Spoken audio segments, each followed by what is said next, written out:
like haddaad tahay business cusub oo hadda bilaawday ama xitaa business horeba laakiin 3 talo baan ku siinaya haddaad tahay business cusub oo rabtid inaad ka dhex muuqatid competitionka.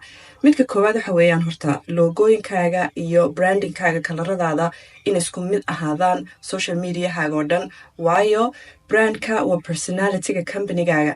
mana rabtid inay maaragtay 120 personality meel walba ku jirto. so waxaad rabtaa hal personality, hal wax lagu garanayo, qofka meel lagu garanayo baa la raacaa, maha qof 100 jeer badbedelaya wixiiso. hal brandkaaga isku wada ekaado, kaas waa mid.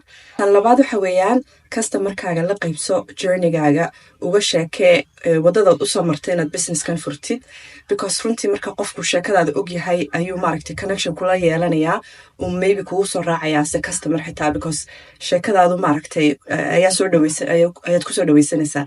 so taasi waa tan labaad. tan saddexaad waxa weeyaan customer kasta ka qaado review, because review markaad aruursatid oo review fiican, laba wax bay horta reviewgu taraysaa. mid waxa weeyaan inaad adigu samaysid customer service fiican, because dadkii baad rabtaan soo jiidatid, taasi kugu khasbaysaa, waana wax wanaagsan. tan labaadna waxa weeyaan customer markuu arko review fiican iyadoo lagaa sheegayo, wuxuu arkayaa in isagana wixii anfacayso.